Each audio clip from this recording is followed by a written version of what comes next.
بسم اللہ الرحمن الرحیم۔ السلام علیکم۔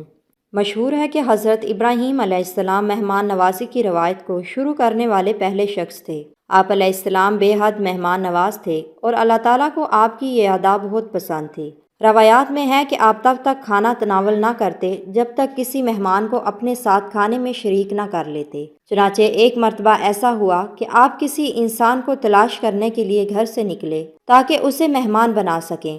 آپ علیہ السلام نے بہت تلاش کیا مگر کوئی بھی مہمان بننے کو تیار نہ ہوا۔ تھک ہار کے واپس پلٹے تو دیکھا کہ ایک اجنبی گھر میں کھڑا ہے۔ آپ نے پوچھا کہ تم کون ہو؟ اجنبی نے کہا کہ میں ملک الموت ہوں اور مجھے رب العالمین نے ایک بندے کی طرف بھیجا ہے تاکہ اسے خوشخبری سناؤں کہ اللہ تعالیٰ نے اسے اپنا خلیل بنا لیا ہے۔ آپ نے پوچھا کہ وہ کون خوش نصیب ہے؟ اگر مجھے پتہ چل جائے تو تادم آخر اس کا سایہ بنا رہوں۔ ملک الموت نے کہا کہ وہ خوش قسمت تو آپ ہی ہیں، اور یہ اس وجہ سے ہے کہ بلا امتیاز و تفریق آپ کی عطاؤں کے دروازے لوگوں کے لیے کھلے ہیں۔ اللہ تعالیٰ کو آپ کی یہ ادا بہت پسند تھی۔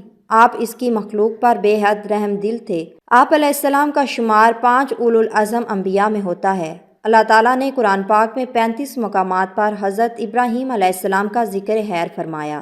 آپ علیہ السلام نے 33 برس کی عمر میں حضرت سارہ سے نکاح کیا اور حیران مصر کی طرف ہجرت کرنے کے بعد فلسطین اور ایلیا کے درمیانی علاقے سبا میں سکونت اختیار کر لی۔ وہاں آپ نے کنواں کھودا اور مسجد بنائی۔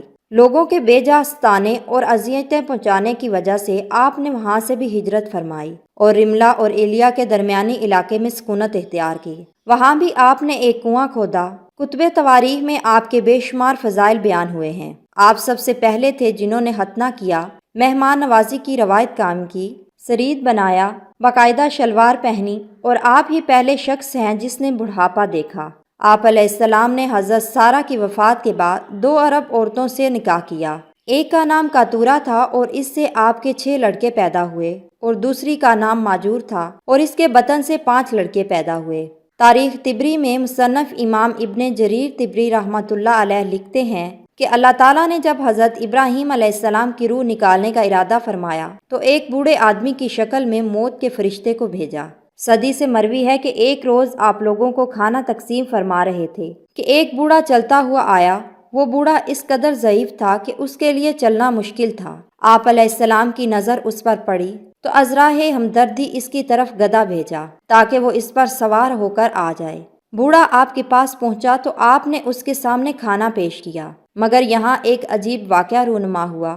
وہ بوڑھا آدمی جب منہ میں لقمہ ڈالنے کے لیے ہاتھ اٹھاتا تو باعث ذوف ہاتھ چوک جاتا اور لقمہ منہ کی بجائے کبھی ناک پر لگتا، کبھی کان پر، حتیٰ کہ اگر بمشکل ایک لقمہ منہ میں ڈالنے میں کامیاب ہو جاتا تو وہ شرمگاہ کے راستے باہر نکل آتا۔ اس بوڑھے کی بے بسی پر حضرت ابراہیم علیہ السلام کو بے حد ترس آیا۔ آخر آپ نے اس بوڑھے سے پوچھا، اے شخص، یہ تم کیا کر رہے ہو؟ اس نے جواب دیا کہ میرے ہاتھوں پر اختیار نہیں رہا، بھوک مٹانے کو کھاتا ہوں مگر پیٹ میں کچھ رکتا نہیں، بہت تکلیف میں ہوں۔ آپ نے پھر پوچھا کہ تمہاری عمر کیا ہے؟ اس نے عمر بتائی تو آپ علیہ السلام نے فرمایا کہ تم مجھ سے صرف 2 سال بڑے ہو۔ اگر تمہارا یہ حال ہے تو 2 سال بعد میں بھی اس حال کو پہنچ جاؤں گا۔ آپ علیہ السلام نے اسی وقت دعا فرمائی کہ اے اللہ، اس حالت کے آنے سے پہلے مجھے موت دے دے۔ چنانچہ وہ اچانک اٹھ کھڑا ہوا جو کہ در حقیقت موت کا فرشتہ تھا، اور اس نے حضرت ابراہیم علیہ السلام کی روح قبض کر لی۔ اس وقت آپ علیہ السلام کی عمر مبارک 200 سال تھی،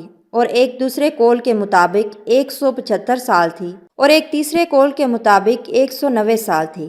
مذکور ہے کہ حضرت داؤد علیہ السلام اور حضرت سلیمان علیہ السلام کی طرح حضرت ابراہیم علیہ السلام کو بھی موت اچانک آئی۔ آپ کو جبرون حیشی بستی میں اس جگہ دفن کیا گیا جہاں حضرت سارہ سلام اللہ علیہ دفن تھی۔ آپ نے دفن کے لیے زمین کو اپنے ہاتھوں سے 400 درہم میں خریدا تھا۔ آپ کے کفن و دفن کا انتظام حضرت اسحاق علیہ السلام نے کیا تھا۔